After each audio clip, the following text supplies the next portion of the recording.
paper become waves over time.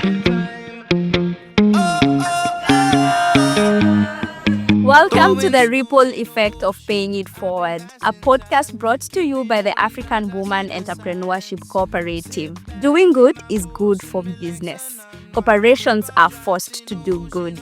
Women-owned businesses already do good. When one of these businesses grows, the whole community benefits. How do we know? We have measured that for the past 7 years. For every woman who is directly impacted at a work, 10 secondary people, her family, friends, community, and network are positively impacted.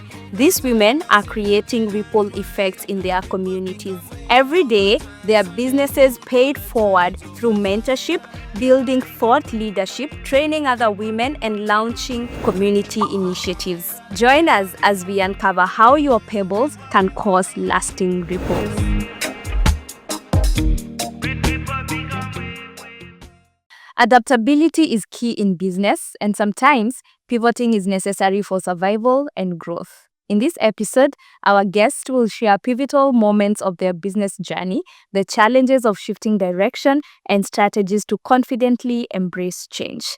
Thought leadership goes beyond expertise. It's about influence, innovation, and making a lasting impact on your industry. Our alumni panelists will share how they have established their voices as leaders, the bold ideas they champion, and how other women entrepreneurs can step into thought leadership roles. If you've ever had to rethink your approach to thought leadership and pivoting in your entrepreneurial journey, this conversation is for you. Thank you very much, ladies, for joining us today. It's an honor to have you here as we get to deep dive and talk about your thought leadership journey, your pivoting journey, and how it's been for you paying it forward through the AWORK community initiative program that we have. So I'll start my question from Mercy and get to understand, why did you sign up for the AWORK community championship initiative, and what has it been so far for you? Thank you so much for the opportunity. Why did I sign up? In my entrepreneurship journey, I have been supported.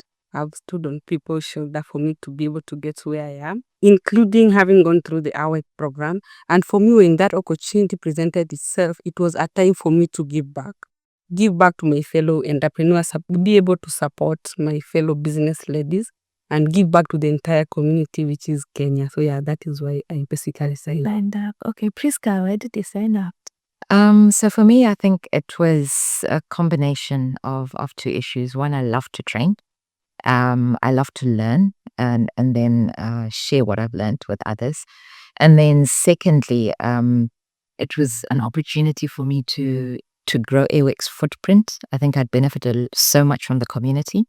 And I admired the way they structure their trainings. And so to have an opportunity to learn about how that's done and then share that information with others was just an opportunity not to pass up. Yeah. Awesome. Saina. Okay, thank you, Lois. I signed up for the community CCI because I wanted to move from being an entrepreneur to being a business leader. And then when that opportunity just came up, that we had to train women in business, I just thought, okay, perfect. This is the right time to be able to build myself as a business leader. So I signed up for it, and the experience it made a lot about me and about the women that I worked with. Yeah. So you've all been able to train women in your community, 135 for you, Hussaina, Priska 135, and Mercy 70 women and counting. So what impact are you looking to see, or what is that one thing that you're looking to see after the training is done? I think from my side, the track that I chose, which was root cause analysis, was really good at helping people delve into the reasons behind the business problems that they have. And that really has to do with a way of thinking. And so my strategy really was to support women to think better so that they can make better decisions regarding their businesses. And by doing that, hopefully have better chances of succeeding. The second was to connect them. So it was really an opportunity to bring women together who would not ordinarily meet up, and provide networking opportunities for them, and link them up to people that can become part of their community to sustain themselves and to continue that learning journey. I would cite just an example of one woman that came for the training. She had a baby and was not able to push through with her business because of the challenges of taking care of a baby. And then she had relocated from Delta to Lagos. So it was just challenging for her to adapt to a new environment and then raise up a child in a new environment. So she came for the training. The first training, she was crying throughout. She could not do anything. She could not solve any of the issues that she brought on the table. Any opportunity you give her to speak, she cries. The next training, she said, I want to sign up for the next training. And then she came back. And after that training, the next week, she was all over social media selling her products, talking to people about her business. So apart from just getting knowledge about your business, there's kind of inspiration that this woman gets when they come into that community and they understand what other women do. They just get that motivation, that move to push their business forward. I love that, Mercy. I am a strong believer of bringing people of like minds together so that we get to psych each other, motivate each other as we move forward. So on this particular program, what keeps me going or what keeps encouraging me is how my audience receive the information that we give and how they implement and then come back with the feedback. Having experienced improvement because my traffic was social selling, which basically the contents all around social media, how to communicate, how to reach to your audience.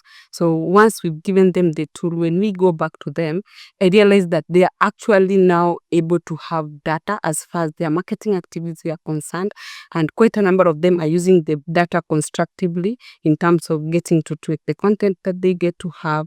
They get to use the content calendar that I've given them. And to me, that is impact because as it is, that is strategy already there. That is a step that has been taken in the right direction and is actually leading to a better space. Number 2 is what my colleague has said, networking.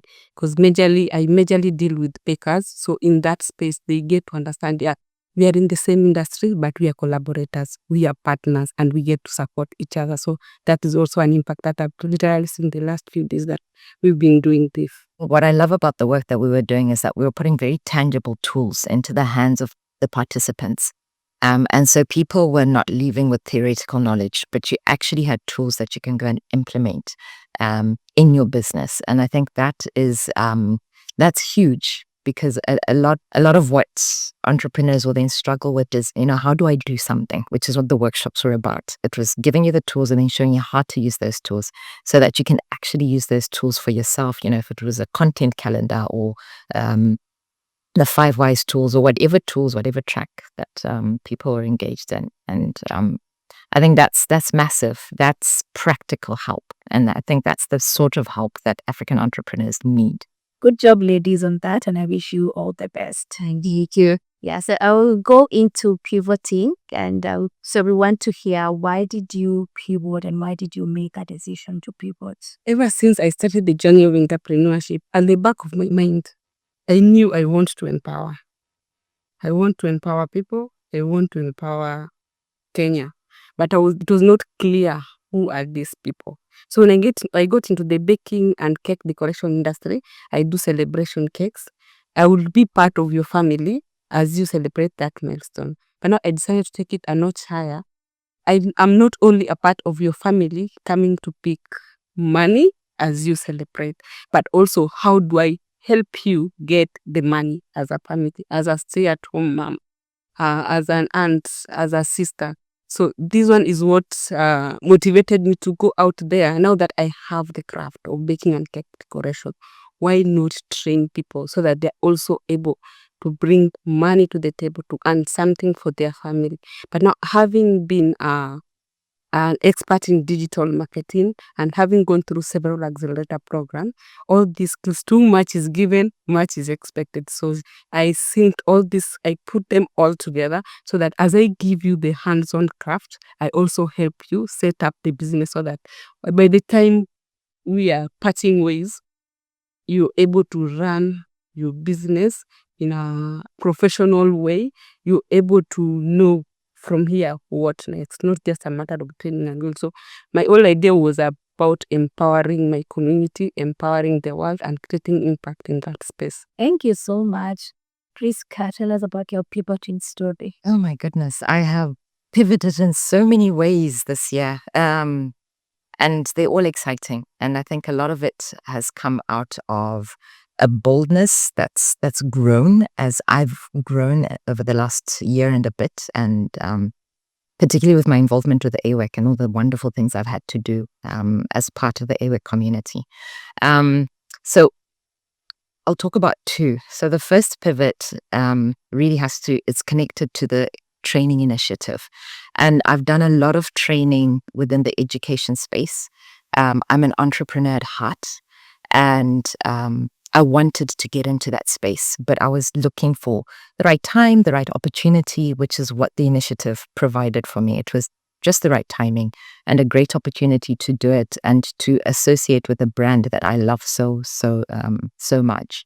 And so that is something that is still evolving. I'm getting clearer on who I want to speak to in that space. And I know that it is the African entrepreneur. And my heart is to bring more of what I know into that space and really talk about what it takes to thrive as an African entrepreneur. What are some of the things that we need to look at, which we oftentimes don't look at, things that I missed and that I'm starting to learn now, and I'm putting it out there so that people can learn about it. Mostly through my LinkedIn is where I do a lot of my talking and sharing. And a lot of that talking and sharing is me actually trying to process my own thoughts, but making it public so that, if someone out there has a solution to something that I'm wondering, then I can connect with them. If what I'm sharing is a solution for them, then I've helped them. And the second pivot is in my business, which focuses on education. And initially, when we started, we thought we were just a STEM literacy organization. And over the last few months, we have been reusing a lot of those tools that we got during the AWEC fellowship. So we brought out the business model canvas. We were trying to refresh our business plan. And as we were doing that, we were like, no, the business has changed. It's completely different, and it's a lot bigger. The vision that we have is a lot bigger than what we were trying to squash into the original plan. And so we threw that away. We got a fresh document, and what has come out of there, I think, is a huge pivot. It's something that this morning I was actually like, I need courage. I need courage to step out and actually bring this thing to life. And so it's a pivot within the same industry, but it's a pivot to take us to the next level. And I'm hoping that as I do that, I can chronicle my journey and share it with others so that we can all learn. Because I think, unfortunately, a lot of times as entrepreneurs, we don't have people that we can look to who are sharing what they're going through. And I think that is something that can become a tool for others to look at. I actually enjoy reading your LinkedIn post. Yeah, and you're doing really well. So keep going and keep doing it. Thank you. Thank you very much. I was just about to say that I see her post on LinkedIn, and I know her face. But when she saw me, she's like, "Oh, okay, but I know you." Yeah, because I've seen it. Yeah, that brings me to thought leadership. So I know both of you got to do the thought leadership initiative that AWAC has been offering. And I want to hear how that experience has been for you, and what is the value of thought leadership for women entrepreneurs, and where should they start? Maybe someone sees you, Husaina and Kiska, and maybe Masi, posting confidently about their business and about their life, and they're like, I really would want to do this, but I don't know where to start. I'm probably shy, probably feel I don't have the confidence or the courage. So what is the value of thought leadership to women entrepreneurs, and where should they start? Thought leadership is very important for small businesses, because you don't have the money to fight the challenge. The big players in the industry. What you have is yourself experience, what you have to say, So just pitch your tent in that space and say, here I am, and this is what I do, and I know what I do, and I can help you. That is what thought leadership does for businesses. So I know I want to be a thought leader, but then that commitment, was not there for me because I had to really also focus on my business. So when AWEC introduced the thought leadership initiative, I signed up immediately. Like, okay, I need to do this. And then because there is accountability, you have to do it and you have to put yourself out there. And doing that over that period of time was phenomenal to my business because I got to connect with the right people. That's everybody. Thought leadership is not about being a public figure. It's about being remembered by the people who you want to be remembered by. Yeah. So I put myself out there and I connected with those right people, and opportunities came from that. Just that small period of time that we did that, and have continued, doing that, posting about my thoughts, posting about my experience. A lot of people, when they hear about thought leadership, they think is humongous. Yeah, you have to know big things. I keep saying that is leading with your thoughts. Wow. You lead with what you think. Yeah. You lead with your experience. You lead with what you know. You lead with what you even do in your business daily. Because as it is, we're in a world that everything can be copied. People will copy your logo, they will copy your colors, they copy how you do things, but they cannot copy that experience that you have.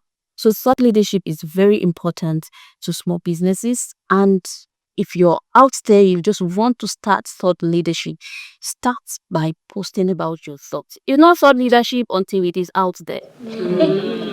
Thank you so much. Iska, you want to add something? I think I would say that I think a lot of times as women, we look for someone else to validate our thoughts, and we're scared to put them out there. And I think for me, that was a huge hindrance, because I'd set up my LinkedIn account years ago. And then I'd go on there and I'd read what everyone else is posting and feel very intimidated that, oh, who would listen to what I have to say?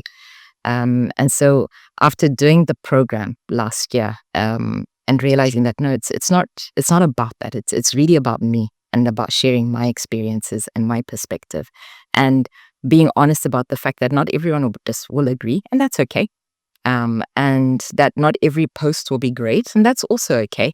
The important thing is to actually do it, to take the step and actually do it.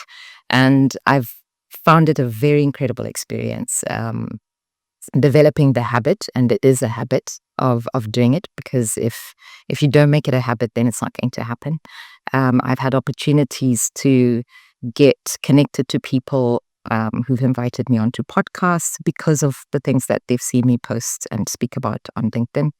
And I think it builds your credibility and your voice within the space that you want to be known. And sometimes the evidence is not apparent. Like I didn't know she was reading my posts. And I met the lady this morning, Perpetua, and she also spoke about how encouraged she is by the things that I post, and how it helps her remain consistent and reaffirming all the things that I've been doing in my journey of on LinkedIn. So that was a huge encouragement to me, and it's huge to know that someone's reading and someone's benefiting from what I have to say. Yeah. And sometimes we get discouraged because people get discouraged because they don't get the likes. When they put things out there, you don't get the likes. I mean, it's there. It's like building a skyscraper. You just start. The content is there. It will be found by the people who need it. Yeah. So I'd love to know how your thought leadership, Priska, has evolved from people knowing you as this particular person who does this, and then it's evolving into something else, but still in the same industry and sector. How has that been like? Is it a challenge, or is it something that has been seamless for you? Oh, definitely hasn't been seamless. I think the biggest challenge I faced was getting clarity for myself on what I wanted my LinkedIn voice to be. And that was hard. It took me a good 6 months of really testing out different things until I hit on what felt comfortable and genuine with me. And I've tried to be consistent on that path. And I also had conversations with others who are on similar journeys just to find out, how are you doing it? How do I bring in different ideas? Because my interests are so diverse. I didn't want to appear confused on the platform. And so I've been working on a structure of how I can bring in those different ideas, but make it cohesive. So it's a journey that's still evolving. There are a lot of things that I would love to say that I haven't said yet, because I don't think it's the time, and I haven't really built the structure to introduce it in a way that holds the story together. And I think that's an important thing to do as well, that as one goes out there, it's important to make sure that you build a brand that doesn't leave people with question marks about who you are and what you're trying to do, and that there's that common thread that holds everything together. So my next question goes to Mercy, and I'd love to understand how your pivoting has changed your personal brand. So you were baking previously and now you are doing trainings. So I would want to understand how that has changed in terms of you getting to explain to your clients or your customers that I'm no longer doing this, but I'm doing this other thing, and maybe the challenges that have come with it and how you've been able to handle them. For me, the aspect of pivoting from baking and cake decoration to training, as a business, I am not affected. I still bake, but in our last year General Assembly, there was the hashtag collaboration is the new competition. That was a light bulb moment for me, because that is what I ran. Since we have a community of bakers, I've worked on a system in such a way that I don't bake, but I still market cakes, receive the orders, and get my fellow bakers who are partnered with bake the cakes, and then I get a team to do the delivery. So that bit is running without Mercy, so that Mercy can focus on building the training aspects of my business and expand in that way. So for the collaboration bit, I'm looking at making it a whole system so that it can run. I don't bake, but the brand is still there. Now on to training. I've been in training for quite some time. The only things that had not made it a brand. So I'm working on making it a brand without necessarily losing on the goodwill that I've earned as a baking brand. How am I doing this? That is why I've introduced this, starting with training in baking and cake decoration, so that we don't lose the baking part that has brought the brand all this far. Then now I continue running with it from baking, now incorporate the other aspects of training in it, because again, there's the bigger vision that I currently have, thanks to my awake mentor who made me write where I want to see my business in the next 100 years.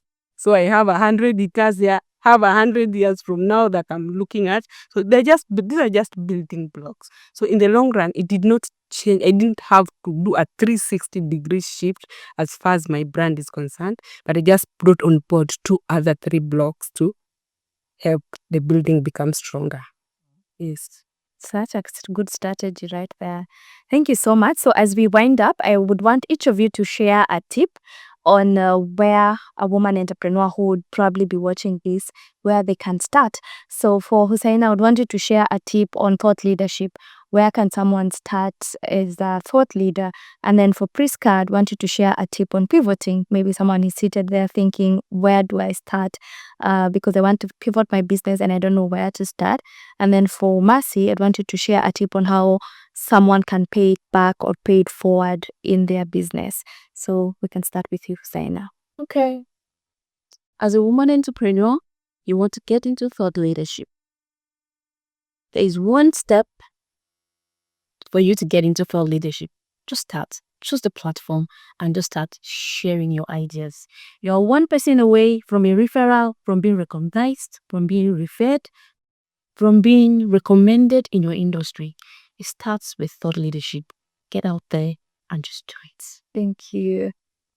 And I think my top tip for pivoting is that you've built something already. You've got experience that has come from that. So as you step into this new phase, build better, build smarter, and you'll build faster. From the time you were born to this end, you've learned and you were taught by someone. So the only good thing to do is go ye and impact the world through what you've learned. Thank you. Fantastic. Thank you very much, ladies, for taking the time to do this podcast with us.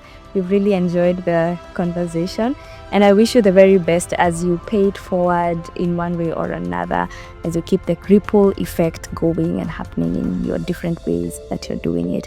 So thank you for joining us once again, and I wish you all the best. Thank you so much for having us. I know you. Yeah, because I've seen it.